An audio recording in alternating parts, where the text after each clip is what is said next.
ನಮಸ್ಕಾರ. Welcome to Yoyo Kannada. ಬನ್ನೀಗ ನೋಡೋಣ ಈ ದಿನದ ರಾಶಿ ಫಲಗಳನ್ನು. ಮೊದಲಿಗೆ ಮೇಷರಾಶಿ. ಒತ್ತಡದ ದಿನ.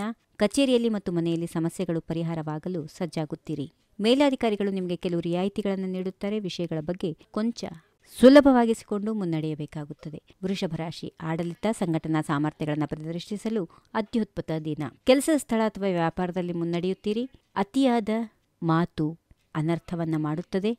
ಮಿತಿ ಮತ್ತು ಸಾಮರ್ಥ್ಯಗಳನ್ನು ಮೀರಿ ಯಾವುದನ್ನು ಕೈಗೊಳ್ಳಲು ಹೋಗಬೇಡಿ. ಮಿಥುನ ರಾಶಿ. ನಿಮ್ಮ ಸಮಯವನ್ನ ಇತರರು ಪ್ರೇರಣೆ ಕಂಡುಕೊಳ್ಳಲು ಕಳೆಯುತ್ತೀರಿ. ಕುಟುಂಬ ಸದಸ್ಯರೊಂದಿಗೆ ಭದ್ರತೆ, ಹಣಕಾಸಿನ ವಿಷಯಗಳನ್ನು ಚರ್ಚಿಸುತ್ತಾ ಕಾಲ ಕಳೆಯುತ್ತೀರಿ. ಆರೈಕೆ ಸ್ವಭಾವದಿಂದಾಗಿ ಜನರ ಪ್ರೀತಿ, ಆರೈಕೆ ಮತ್ತು ಮಮತೆ ಸಿಗುತ್ತದೆ. ಕರ್ಕಾಟಕ ರಾಶಿ. ಆತ್ಮೀಯ ಮಿತ್ರರು ನಿಮ್ಮ ಮನಸ್ಥಿತಿ, ಪ್ರವೃತ್ತಿಯಿಂದ ಸಂತೋಷ ಪಡುತ್ತಾರೆ. ಅದನ್ನೇ ಈಡೇರಿಸಲು ಪ್ರಯತ್ನ ನಡೆಸುತ್ತೀರಿ. ಹೊರಗಡೆ ಹೋಗುವ ಸಾಧ್ಯತೆಗಳಿವೆ. ಆಕರ್ಷಕ ಸಂಜೆ ಕಳೆಯುತ್ತೀರಿ. ಪ್ರೀತಿ, ಸೌಹಾರ್ದ, ಬಂಧಗಳು ದೀರ್ಘವಾಗಿರುತ್ತವೆ. ಸಿಂಹರಾಶಿ. ಸಂಪೂರ್ಣ ಮಿಶ್ರ ಫಲಿತಾಂಶಗಳಿರುತ್ತವೆ. ಸಂಗಾತಿ ಅಥವಾ ವ್ಯಾಪಾರ ಪಾಲುದಾರರಿಂದ ನಿರಾಸೆ ಇರುತ್ತದೆ. ಅದ್ಭುತ ಲಾಭಗಳು ಬರುವಂತಹ ದಿನ. ಕೆಲವು ಮಿತ್ರರ ಸಲಹೆ ನಿಮಗೆ ಸಮತೋಲನೆಯನ್ನು ನೀಡುತ್ತದೆ. ಕನ್ಯಾ ರಾಶಿ. ಆರೋಗ್ಯದ ಕಡೆಗೆ ಜಾಗರೂಕತೆ ವಹಿಸಿ. ಕಾಲಹರಣ ಬೇಡ. ಹಳೆಯ ಗಾಯಗಳನ್ನು ವಾಸಿ ಮಾಡಿಕೊಳ್ಳುವ ಉತ್ಸಾಹದಲ್ಲಿರುತ್ತೀರಿ.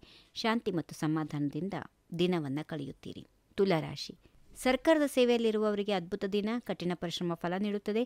ಪ್ರಶಂಸನೀಯ ಸೇವೆಗಳಿಗೆ ಸೂಕ್ತ ಮಾನ್ಯತೆ ಸಿಗುತ್ತದೆ. ಕಿವಿ ಮತ್ತು ಕಣ್ಣುಗಳು, ಅವುಗಳನ್ನು ಸರಿಯಾಗಿ ನೋಡಿಕೊಳ್ಳಿ. ಅನಾರೋಗ್ಯ ಬಾಧಿಸಬಹುದು. ವೃಶ್ಚಿಕ ರಾಶಿ. ವ್ಯಾಪಾರ ಉದ್ಯಮ ಪ್ರಾರಂಭ ಮಾಡಲು ಯೋಚಿಸುವುದರಿಂದ ಶಕ್ತಿಯ ಮಟ್ಟ ಎಲ್ಲಕ್ಕಿಂತ ಹೆಚ್ಚಾಗುತ್ತದೆ. ಕಠಿಣ ಪರಿಶ್ರಮ ಹಾಕುತ್ತೀರಿ. ಅನ್ನು ಪರಿಗಣಿಸಿದರೆ ಈ ದಿನ ಉತ್ಪಾದಕ ಮತ್ತು ಮೌಲಿಕ ಎನಿಸುತ್ತದೆ. ಧನುರಾಶಿ. ಇಂದು ನಿಮಗೆ ಚಿಂತೆಗಳ ಮೋಡ ಕರಗುತ್ತಾ ಹೋಗುತ್ತದೆ. ವಿದೇಶದಿಂದ ಶುಭ ಸುದ್ದಿ ಇದೆ. ಮಿತ್ರರಿಂದ ಫೋನ್ ಕರೆ ನಿಮಗೆ ಉತ್ಸಾಹವನ್ನು ಹೆಚ್ಚಿಸುತ್ತದೆ. ಮಕರ ರಾಶಿ. ಗುರಿಯನ್ನು ಸಾಧಿಸಲು ಸಮಂಜಸ ಮತ್ತು ಉತ್ತಮವಾದಂಥ ಪವರ್ ಗೇಮ್ ನೀವು ಇಂದು ನಿರ್ವಹಿಸುತ್ತೀರಿ. ಬೌದ್ಧಿಕ ಪ್ರಗತಿ ಅಸಾಧಾರಣವಾಗಿದೆ. ಸಂಪೂರ್ಣವಾಗಿ ಲಾಭಗಳಿಂದ ಕೂಡಿರುವಂತಹ ದಿನ.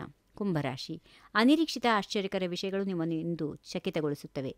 ಸಾಧನೆ, ಹಣ, ಪ್ರೀತಿ ಯಾವುದರ ಕುರಿತು ದಿಢೀರಂತ ಬಯಕೆ ಕಳೆದುಕೊಳ್ಳುತ್ತೀರೋ ಅದು ನಿಮ್ಮ ದಾರಿಯಲ್ಲಿ ದಿಢೀರಂತ ಬರುತ್ತದೆ. ದಿನದ ಅಂತ್ಯಕ್ಕೆ ಓದು, ಸಂಶೋಧನೆ, ಚರ್ಚೆ ಅಂತ ಚಟುವಟಿಕೆಗಳಲ್ಲಿ ಕಾಲ ಕಳೆಯುತ್ತೀರಿ. ಕೊನೆಯದಾಗಿ ಮೀನರಾಶಿ. ಈ ದಿನ ನೀವು ಮನೆಯಲ್ಲಿ, ಕೆಲಸ ಸ್ಥಳದಲ್ಲಿ ವಿಷಯಗಳನ್ನು ನಿರ್ವಹಿಸುತ್ತೀರಿ. ಮನೆ ನವೀಕರಣ ಯೋಚನೆಗಳಲ್ಲಿ ತೊಡಗಿಕೊಳ್ಳುವುದನ್ನು ನಿರೀಕ್ಷಿಸಿ. ಹೀಗಿವೆ ಈ ದಿನದ ರಾಶಿ ಫಲಗಳು. ಸರ್ವರಿಗೆ ಶುಭವಾಗಲಿ. ಶುಭ ದಿನ. ನಮಸ್ಕಾರ. If you like this video, ಬೇಗ ಲೈಕ್ ಮಾಡಿ, ಕಾಮೆಂಟ್ ಮಾಡಿ, ಶೇರ್ ಮಾಡಿ ಹಾಗೂ ಯೋಯೋ ಟಿವಿ ಕನ್ನಡವನ್ನು ಸಬ್ಸ್ಕ್ರೈಬ್ ಮಾಡಿ.